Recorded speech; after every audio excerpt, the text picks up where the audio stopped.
이 시간 우리에게 주신 하나님의 말씀은 마가복음 7장 31절에서 37절까지의 말씀입니다.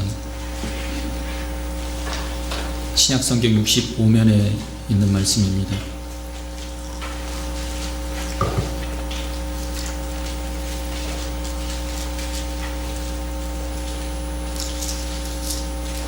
(31절에서부터) (37절까지) 마가복음 7장입니다. 저와 여러분을 시켜두고 가도록 하겠습니다.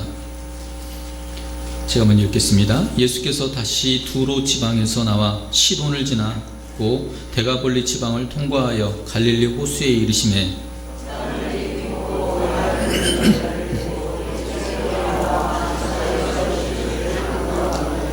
예수께서 그 사람을 따로 데리고 무리를 떠나사 손가락을 그의 양 귀에 놓고 침을 뱉어 그의 혀에 손을 대시며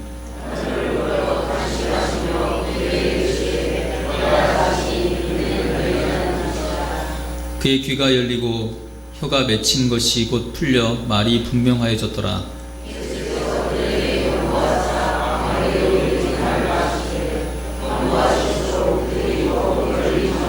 함께 해보겠습니다. 사람들이 심히 놀라 이르되 그가 모든 것을 잘하였도다. 못 듣는 사람도 듣게 하고 말 못하는 사람도 말하게 한다 하니라. 아멘. 한때 사오정 시리즈가 유행했던 적이 있었습니다. 예를 들면 이런 겁니다. 사오정이 슈퍼에 갔습니다. 사오정이 슈퍼 아저씨에게 아저씨 새우깡 있어요? 했더니 주인이 새우깡 없다 했습니다. 사오정이 다시 그러면 감자깡 있어요? 주인이 감자깡도 없다. 그러더니 사오정이 하는 말이 두 개 다 합쳐서 얼마죠?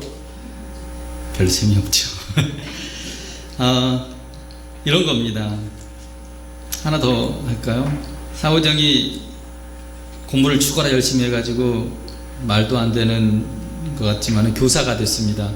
수업 시간에 수업에 딱 들어간 사오정이 학생들을 이제 모르니까 출석을 이제 부릅니다. 1번 김맹구 했더니 맹구가 네 하고 대답을 했습니다. 그런 사오정이 또 1번 김맹구 또 부르는 겁니다. 그래서 학생이 네 하고 또 대답을 했습니다. 1번 김맹구 목소리를 더 크게 높여가지고 그랬더니 이 맹구가 네 하고 대답을 했습니다. 그러더니 갑자기 사오정이 뭔가를 하나 딱 꺼내더니는 1번 김맹구 결석. 사오정 시리즈는 우리 사회에 소통이 되지 않는 그런 문화를 풍자하는 하나의 이제 재미스러운 이야기로 그때 당시에 등장했던 것을 기억합니다. 2년 전 통계가 이야기를 합니다. 직장인의 79.1% 거의 80%에 가까운 사람들이 소통의 장애를 겪고 있다라고 그렇게 얘기를 합니다. 그리고 그 이후에 절반이 넘는 55%의 응답자가 상대방의 말은 듣지 않고 자기 말만 하는 탓이다 라고 그렇게 꼽았습니다. 그 소통이 안 되는 이유가 말은 듣지 아니하고 자기 말만 듣다 하게 됨으로 말미암아 소통의 장애를 겪고 있다라고 얘기를 했습니다. 이런 한자성어도 회자되곤 했습니다. 통즉 불통, 불통 즉 통. 이 동의보감에 나오는 말인데요. 통하지 않으면 통하면 아프지 않고 통하지 않으면 아프다라는 뜻의 말입니다. 몸속에 피나 기가 이제 흐르지 않으면 몸이 아프게 된다라는 그런 의미의 말인데요. 이것은 단지 어떤 의학적인 차원에서 몸에 피와 기가 흐르지 않으면 아프게 된다는 측면만이 아니라 우리 사회 구성원들이 상호 통하지 않으면, 소통하지 않으면, 그러니까 말이 통하지 않으면, 커뮤니케이션이 원활하지 않으면 그 사이가 병이 들게 된다라는 의미로도 쓰여지는 말이기도 합니다. 국민은 대통령과 소통이 안 된다고 이야기를 하죠. 그리고 대통령은 국민이 자기의 진심을 잘 알아주지 못한다고 섭섭해합니다. 나라뿐만 아니라 우리 가족도 마찬가지입니다. 가족 안에 가장 가까운 그 가족들 간에도 소통이 쉽지 않습니다. 부모와 자식 간의 대화 속에서도 분명히 대화를 하는 것 같긴 한데 그럼에도 불구하고 부모는 자녀들이 부모의 말을 못 알아듣는다라고 그렇게 목소리를 높이고 언성을 높이고 호통치는 일들이 생기곤 하고, 자녀는 부모하고 말이 안 통한다고 그렇게 자기의 소가리를 토로하곤 합니다. 가정 안에 대화가 있는데도 불구하고 피차 간에 대화를 하면 할수록 답답하기만 합니다. 그래서 어떤 사람이 대화를 이렇게 풀이하기도 했습니다. 대놓고 화를 내는 것이다. 워낙 대화가 안 되니까 대화를 두고 풀이하기를 대놓고 화를 내는 거다라고 그렇게 얘기까지 하곤 합니다. 실제로 그렇습니다. 대화가 되지 않는 가정의 경우에는 대화가 아니라 피차간에 대놓고 화내는 그런 양상으로 흘러가는 경우들이 흔하게 일어납니다. 소통이 안 된다는 것은 우리 사이가 그만큼 병들었다는 얘기이기도 합니다. 소통이 안 되게 되면 상호간에 불신하게 되죠. 여러분, 말이 안 통하는 분을 여러분 신뢰하고 믿고 계시는 분이 계십니까?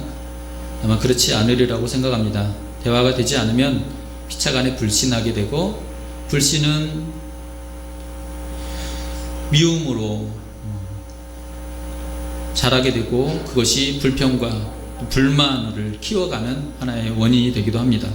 그래서 우리 사회는 소통이 되는 사회가 되어야 하겠습니다.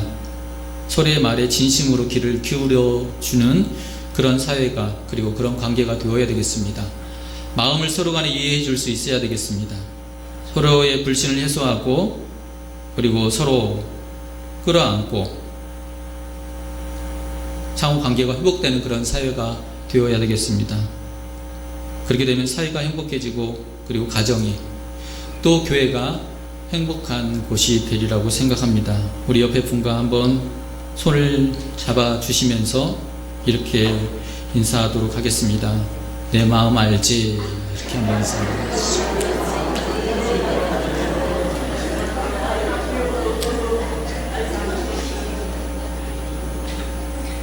그런데 예수님께서도 소통에 관한 이야기를 즐겨 말씀하시기도 했습니다.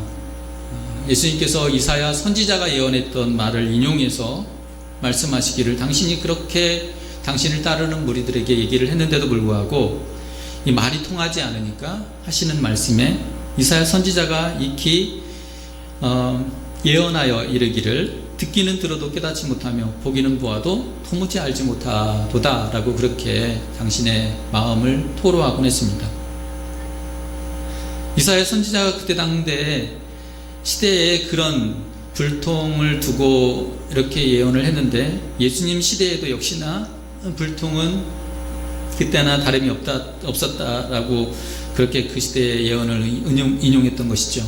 그런데 사도 바울도 역시 이 말을 가지고 인용하여 이르기를, 똑같이 이사야 선지자가 이렇게 얘기를 했다 하며 너희는 듣기는 들어도 깨닫지 못하며 보기는 보아도 알지 못한다 라고 그렇게 얘기한 바가 있습니다. 오늘 우리가 읽은 본문의 말씀은 소통의 장애를 겪고 있는 한 사람, 그는 듣지 못하고 말이 어눌합니다. 이 사람을 통해서 예수님께서 그를 고쳐주시며 우리에게 들려주시고자 하는 말씀이 있으셔서 그 말씀을 함께 여러분과 나누려고 합니다. 오늘 본문은 예수님께서 두로에서 북쪽으로 올라가게 되면 시돈이 나오는데, 그 시돈을 통과한 후에 다시 남동쪽으로 내려와서 갈릴리 호수 동쪽 데가볼리 지역으로 예수님 들어가게 됩니다. 두로, 시돈, 데가볼리 이 지역들은 다 이방 땅입니다. 예수님께서 이 이방 땅을 들어가셔서, 다시 말하면 불신자들이 많은, 예수를 믿지 않는 사람들, 그리고 유대 종교조차도 그들이 가지지 않은 그런 사람들에게 찾아가서 그들에게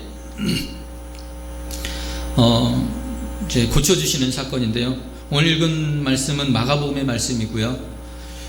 이 사건과 병행되는 말씀, 마태복음에 기록되어 있는 말씀의 내용을 더 들여다보게 되면 예수님이 그 대가볼리 지역에 갔을 때 많은 병든 자들이 예수님께 몰려왔다라고 기록하고 있습니다.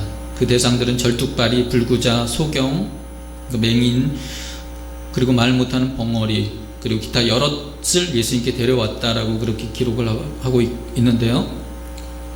그런 많은 병자들이 그에게 찾아왔을 때 예수님께서 그 가운데 듣지 못하고 말이 어눌한 이중장애를 겪고 있는 한 사람을 고쳐주시게 됩니다. 예수님께서 그를 고쳐주시기까지는 사실 그 이전에 이미 예수님께서 귀신 들린 자를 고쳐준 사건이 있었고요. 그리고 이 일로 인해서 소문이 사람들에게 알려지게 됩니다. 예수님께서 이미 이제 그들을 고쳐주시려 할 때에는 예수님이 사람을 어떻게 고치는지까지 알고 계셨던 것 같아 보입니다. 왜냐하면 예수님께서 이 듣지 못하고 또 말이 어눌한 그 사람을 데려오고 예수님께 그에게 안수해 주기를 청했다고 하시는 거 보니까 예수님께서 안수해서 고쳐주신 사건을 봤거나 들었거나 해서 어느 정도 알고 있었던 것으로 비춰집니다. 예수님께서 그를 고쳐주시게 되는데요. 예수님 고쳐주시는 그 내용들 속에서 우리가 몇 가지 예수님이 그 사람과 그리고 우리와 얼마만큼 어떤 방식으로 소통하기를 원하시는지에 대해서 말씀하고 있는 듯해서 말씀 한 절 한 절을 좀 살피며 여러분과 말씀 나누고자 합니다. 먼저는 33절의 말씀을 함께 보기를 원하는데요. 33절의 말씀을 저와 여러분 한 목소리로 한번 읽도록 하겠습니다. 33절 함께 읽습니다. 시작. 예수께서 그 사람을 따로 데리고 무리를 떠나사 손가락을 그의 양 귀에 넣고 침을 뱉어 그의 혀에 손을 대시며 말씀해 보니까 예수님께서 먼저 그 사람을 고쳐주시기 위해서 그 사람을 따로 데리고 무리를 떠났다라고 기록하고 있습니다. 많은 무리들이 있었는데 왜 예수님께서 그 사람만 유독 데리고 따로 다른 곳으로 갔을까? 왜 그랬을까? 그 이유를 성경을 연구한 학자들에 따르면 두 가지 이유를 들고 있더라고요. 한 가지 이유는 많은 사람들이 이제 몰려왔지 않았습니까? 그렇기 때문에 그 번잡한 상황을 피해 조용한 곳으로, 한적한 곳으로 데려가고자 하셨기 때문이다. 그 중에 또 한 가지 이유는 이 사람이 사람들의 손에 이끌려 왔기 때문에 그 개인의 의지보다는 사람들의 믿음에 의해서 왔을 가능성이 높기에 예수님께서 그와 더 가까운 관계 속에서 그를 고쳐주시고자 했기 때문이라는 그런 의견이 한 의견이고요. 또 한 의견은 만일에 거기서 그를 고쳐주시게 될 때 수많은 사람들이 나도 고쳐주세요, 나도 고쳐주세요 하고 달려들 거라는 생각 때문에 예수님께서 그 사람을 따로 데리고 집중적으로 그를 치료해 주고자 했다라고 얘기를 하고 있는데 그 두 이야기를 종합해 보면 이런 결론이 나오는 것 같습니다. 예수님의 치료는 그 많은 사람들, 거기 있는 무리들을 고쳐주는 것도 중요한 것이지만 그 치료보다도 먼저는 인격적 관계를 예수님보다 더 중시하고 계신다라는 것을 보여주고 있는 것이라고 봅니다. 그러니까 많은 사람들을 고쳐주는 게 예수님의 목적이 아니라 그 사람과 치유도 치유지만 인격적 관계를 가지는 것이 예수님의 중요한 이유였다라고 보여지는 것이죠. 그것이 이어지는 행동에서 나타나게 되는데 예수님께서 이제 그 사람을 고쳐주시게 될 때에 취한 행동을 보면 그는 귀를 듣지 못합니다. 그리고 말에 있어서 어눌한 사람입니다. 그 사람의 가지고 있는 그 장애를 어느 정도 예수님은 고려하신 것 같아 보입니다. 예수님께서 그를 따로 데리고 가신 후에 그의 손가락으로 그 환자의 양귀, 들리지 않는 귀에 손가락을 양귀에 넣고 또 침을 뱉어서 그의 혀에 또 대셨다라고 그렇게 기록을 하고 있거든요. 이것은 예수님께서 그 환자와 그는 말을 해도 듣지 못하는 상황이지 않습니까?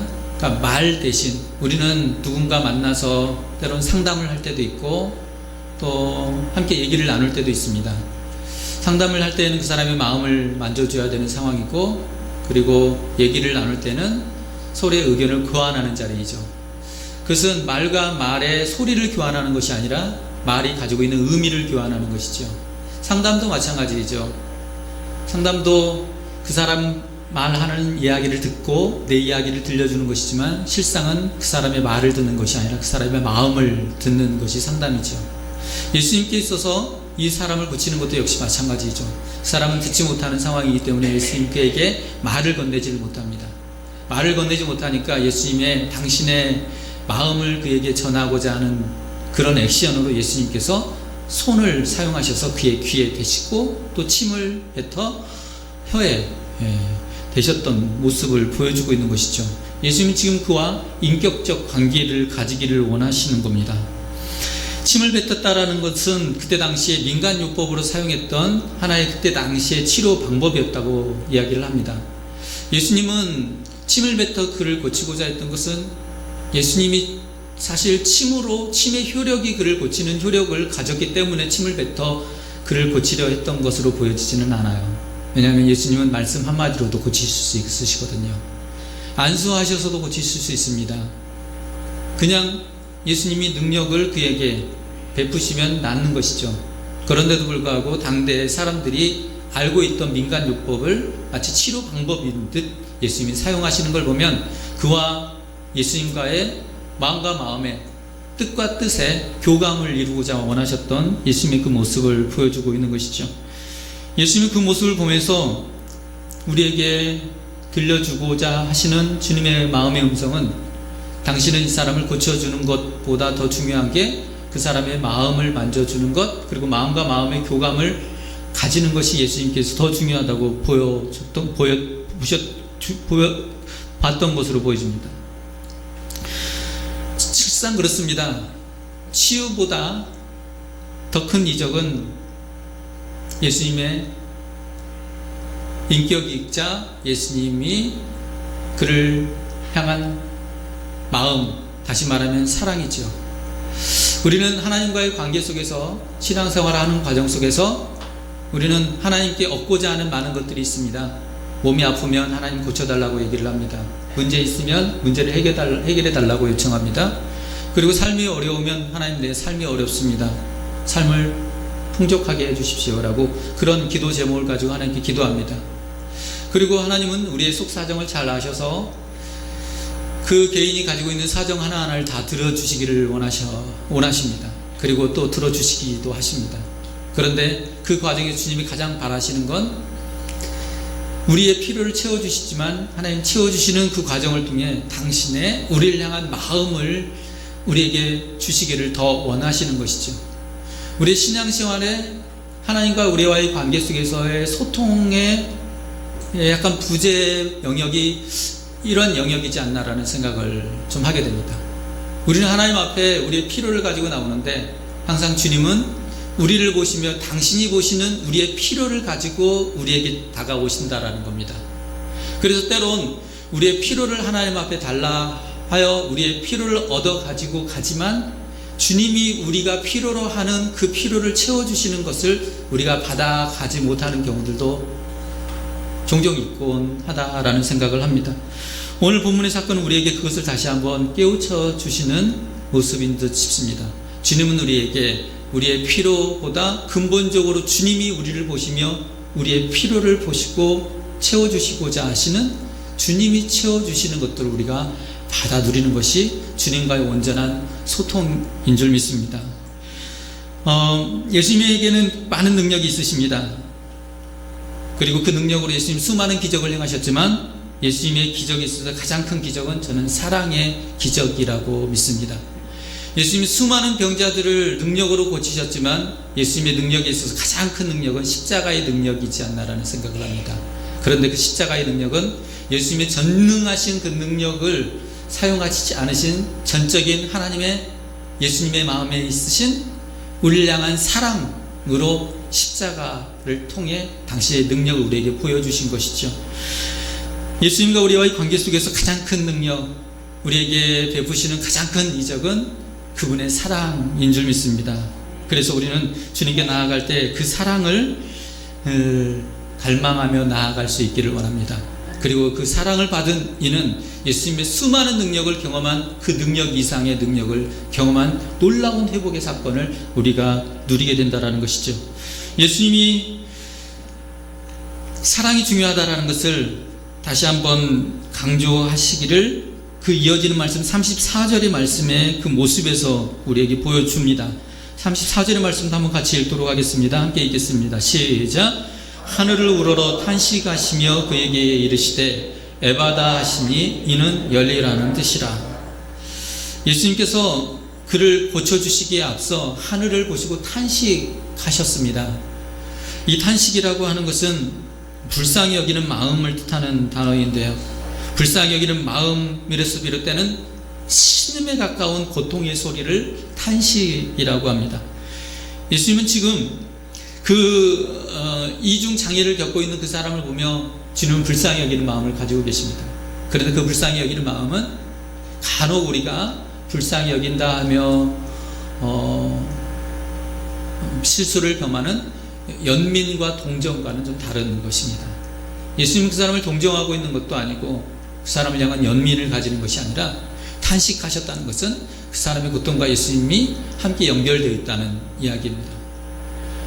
그 사람이 하나님 앞에 소리치고 싶은 그 심정을 예수님이 하나님께 소리치고 계시는 것입니다. 그래서 우리가 간혹 그 사람이 얼마만큼 사랑하느냐의 사랑의 온도를 측정하고자 한다면 그 사람의 탄식의 정도를 들어보면 안다라는 그런 이야기도 있습니다. 예수님은 지금 그 사람이 듣지 못한 채 살아왔던 그 세월들, 그리고 정말 말하고 싶은 많은 말들이 있었을 텐데 그 말을 제대로 표현하지 못했던 그 답답한 심정, 그 안타까움, 그리고 수많은 주변 사람들이 그를 무시하고 조롱했던 그 세월의 그 상처들을 다 당신이 끌어안고 하나님 앞에 탄식하고 있는 모습을 탄식했다라고 성경이 기록하고 있는 것으로 보여집니다. 예수님께서 당신의 능력으로 그 환자를 치료하시는 것이 아니라 당신은 지금 그를 사랑으로 고쳐주고 계시는 것입니다. 그리고 그 사랑은 그의 아픔을 헤아리는 공감의 사랑이셨습니다. 성경에 보면 예수님께서 이 땅에 오실 때의 예언을 두고 처녀가 잉태하여 아들을 낳을 것이요 그 이름을 임마누엘이라 하리라 라고 말씀하시며 번역한즉 하나님이 우리와 함께 계시다 함이라 라고 그렇게 번역합니다. 예수님께서 우리와 함께 계시는 임마누엘의 사건은 우리가 흔히 이렇게 생각을 합니다. 예수님은 이 땅에 우리의 죄를 담당하시기 위해서 오셨어. 그래서 목적이 있으셔서 예수님이 이 땅에 오셨어 라고 하시면서 우리는 목적을 최우선으로 생각을 합니다. 예수님은 그 목적을 이루시기 위해 오셔서 우리의 죄짐을 담당하시고 십자가에서 우리의 죄를 대속하시고 죽으셨어. 그런데 임마누엘 그 예언과 그리고 예수님이 오신 임마누엘 사건은 그 이전에 예수님의 관심사는 우리를 고쳐주시고 해결해 주시고 하는 그 목적보다도 더 우선적인 목적은 주님 우리와 함께 하기를 원하셔서 오셨다라는 겁니다. 예수님이 우리를 고쳐주시는 것도 함께 하시고자 하시기 때문에 고쳐주시는 겁니다. 우리가 이 사실을 간혹 놓치는 경우들이 많은데 예수님의 1차적인 간절한 바람은 우리와 함께 하시는 겁니다. 우리와 함께 하기를 원하시는 겁니다. 그 함께 하시는 과정 속에서 우리의 상황을 보시고 우리의 형편을 보시고 우리의 아픔을 헤아리시고 그리고 그 문제들을 해결하시는 일을 그 2차적인 사역으로 그 일을 이루시는 것이죠. 예수님이 이 땅에 오시는 임마누엘의 사건은 우선적으로 하나님이 우리와 함께 하시고자 하는 간절한 소망을 이루시기 위해서 오신 것입니다. 예수님이 지금 이 사람과 함께 하시는 것을 우리에게 말씀하고 계세요. 우리는 때론 사람과 사람과의 관계, 하나님과의 관계, 이 모든 관계들 속에서 우리는 뭔가의 목적을 가지고 관계를 가지는 경우들이 흔히 있습니다.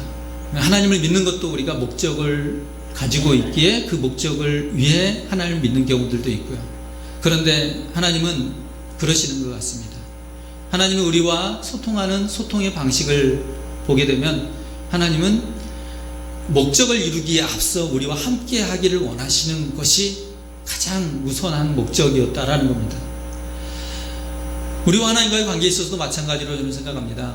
하나님과의 관계에서 우리가 앞서도 설명드렸지만 우리의 간절한 바람들이 있고 이루고자 하는 목적들이 있어 하나님께 나오지만, 그러나 하나님이 우리에게 바라시는 것이 우리와 함께 있기를 바라시는 것처럼 우리도 하나님께서는 당신과 함께 하기를 원하는 그 목적 때문에 주님을 찾고 주님을 믿고 주님께 나오고 하기를 원하신다라고 생각합니다.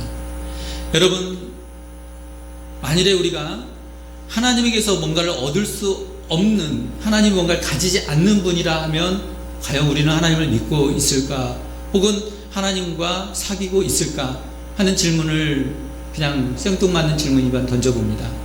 하나님이 아무것도 가지지 않은 분이라면 과연 우리는 하나님을 찾을까?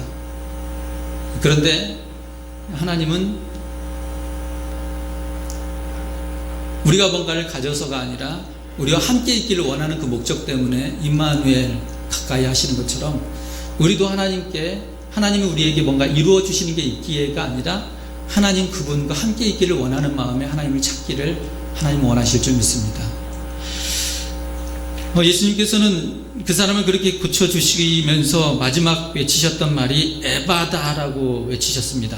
에바다라는 말은 아람어인데 열리다라는 뜻을 가지고 있는 말입니다. 이것은 예수님께서 그를 고쳐주시겠다는 강력한 의지를 이야기하는 것이죠.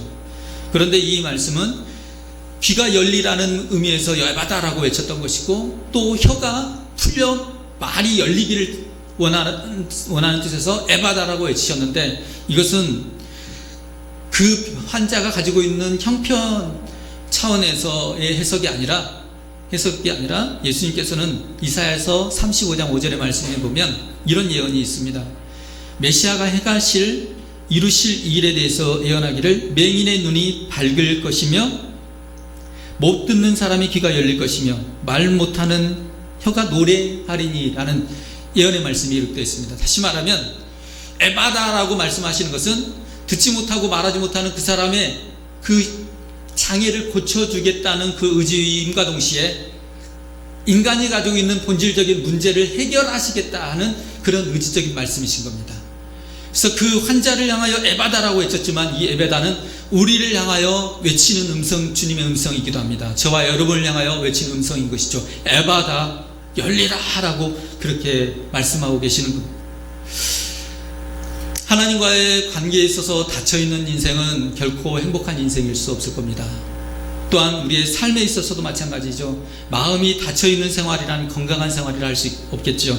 닫힌 공간에 폐쇄적으로 살아가는 삶, 건강한 삶이라 할 수 없을 겁니다. 폐쇄적인 사고를 가지고 있는 삶, 이 또한 건강한 사고라 할 수 없을 것입니다. 폐쇄적인 관계, 전혀 관계없이 살아가는 것, 그 역시도 건강한 관계라 할 수 없을 것입니다. 우리 사회는 닫고 지내는 많은 장애인들이 있습니다. 혹 우리가 그 장애인일 수도 있습니다. 하나님과의 관계에서 혹시 닫혀있는 관계가 아닌지, 그리고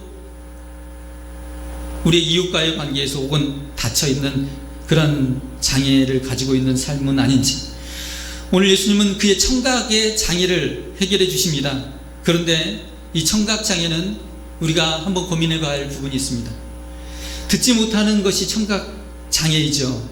그런데 한편 듣지 못하는 것을 들어야 될 걸 듣지 못하는 것도 장애이지만 들리지 말아야 할 말이 들리는 환청 또한 장애인 겁니다.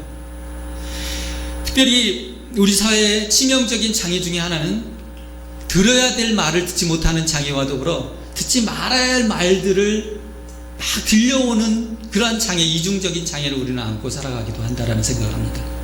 우리는 일상을 살아가면서 정말 서로가 서로의 마음에 소통하고자 원하는 사랑의 음성을 우리는 과연 듣고 있는가? 내가 듣지 말아야 될 그런 말들은 너무 잘 들리고 있지는 않은가? 말도 하지 않았는데 너 지금 속으로 이런 말하고 있지? 라고 우리는 간혹 그렇게 이야기할 때가 있습니다. 그랬을 때 나 아무 말 안 했는데? 네 표정이 다 말하고 있어 하며 우리는 굳이 애써 말하지 않은 말까지 들으려고 하며 우리가 듣지 말아야 될 말들을 우리는 들으면서 그 사람과의 관계에서 더 좋지 않은 관계를 만들어가고 있는 건 아닌가라는 생각을 하게 됩니다. 그래서 우리는 이런 하나님께서, 예수님께서 지금 이 이중 장애를 안고 있는 사람을 고쳐주는 것처럼 하나님 나의 장애도 고쳐주십시오. 하나님 정말 내 귀가 들어야 할 말을 들을 수 있는 귀가 되고 듣지 말아야 될 말은 듣지 않을 수 있는 귀가 되기를 원합니다. 가정에서도 그런 일들이 있죠. 저희 집에도 사춘기를 앓고 있는 한 아이가 있어 엄마와 가끔 다투는 일들이 있는데 두 사람이 대화를 들어보면 분명히 아이가 그 말을 하지 않았는데 엄마는 그 아이가 하지 않은 말까지 들은 것처럼 얘기를 하는 경우들이 있습니다. 그리고 역시나 이 아이도 엄마가 굳이 그 말을 하지 않았는데도 불구하고 엄마가 하지 않은 말까지 들은 것처럼 그렇게 반응할 때도 있습니다. 그래서 서로 간에 그렇게 이야기를 하죠. 내가 언제 그렇게 이야기했느냐고. 그런데 서로 간에 그렇게 이야기합니다. 네 마음이 나에게 다 들려와 라고 그렇게 얘기를 해요. 굳이 듣지 않아야 될 마음이었던 것 같아요. 듣지 말아야 될 마음의 음성이었던 것 같아요. 근데 애써 그것까지 우리는 들으려고 하면서 왜 그 사람을 향한 미움의 마음을 더 쌓아가고 있는가? 우리는 왜 굳이 하나님께 오해하지 말아야 될 그 마음까지도 막 애써 어딘가에서 들려오는 듯 환청의 소리를 들으면서 하나님과 벽을 쌓는가? 그리고 사람과의 관계에서도 왜 그런 말들이 들려오지 않는 말인데도 왜 들은 것처럼 그렇게 생생하게 들은 듯 그렇게 그 사람과의 관계에 벽을 쌓는가? 누군가 굳이 들려주더라도 우리는 듣지 않을 수 있어야 될 것 같아요. 그리스도인들은 그런 것 같습니다. 그리스도인들은 정말 들어야 할 말만 듣는 그래서 우리의 귀를 하나님 고쳐달라고 그렇게 요청해야 되지 않을까라고 생각을 합니다. 또한 이 장애인의 입을 고쳐주셨던 것처럼 우리도 하나님께 그렇게 요청해야 되지 않을까 싶습니다. 하나님, 내 입이 열리기를 원합니다. 다시 말하면 하나님 앞에 우리가 해야 될 말을 할 수 있는 입술이 열리기를 원합니다. 하나님 사랑합니다라고 우리는 얘기할 수 있어야 되겠고, 하나님 감사합니다라고 얘기할 수 있어야 되겠습니다. 그런데 우리는 하나님께 사랑한다는 말 잘하지 못하고 감사하다는 말 잘하지 못합니다. 또한 더불어 우리 주변의 관계에서도 마찬가지죠. 사랑한다는 말 쉽게 나오지 않고 감사하다는 말 쉽게 안 나옵니다. 그리고 미안하다는 말, 죄송하다는 말도 잘 안 나옵니다. 그런데 그런 말 대신에 오히려 비난하는 말, 무시하는 말, 미워하는 말, 상처 주는 말들은 서슴없이 하는 경우들이 있는 듯 싶어 우리 역시 하나님께 이 에바다, 주님의 고쳐주시는 그 음성을 들을 수 있어야 되지 않을까라고 생각합니다. 그런데 이 모든 것들이 우리에게 응답되기 위해서는 먼저는 우리가 하나님께 마음이 열려 있어야 될 줄 믿습니다. 오늘 말씀하시는 에바다, 열려라 라고 말씀하시는 그 말씀 속에 하나님이 우리의 마음을 하나님께 열리도록 우리의 마음을 고쳐주시고, 더불어 우리의 청각장애 그리고 우리의 입의 그런 장애를 하나님 고쳐주셔서 하나님과의 온전한 관계, 그리고 우리 사회, 우리 관계의 아름다운 관계를 회복할 수 있기를 축복합니다. 기도하겠습니다.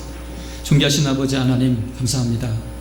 오늘 예수님께서 대가볼리 지역을 방문하시며 듣지 못하고 말이 어눌한 그를 고쳐준 것처럼 하나님 우리를 고쳐주시기를 원합니다. 우리의 귀가 주님의 음성을 들을 수 있기를 원합니다. 우리 입술이 주님을 송축하는 입술이 되기를 원합니다. 그리고 우리 사회의 관계 속에서도 정말 우리가 들어야 될 아름다운 소리를 듣고 그들에게 아름다운 말을 건넬 수 있는 귀와 입술이 주님 열려지게 하여 주시옵소서. 예수님의 이름으로 기도합니다. 아멘. 우리 찬송가 366장 함께 찬송하겠습니다.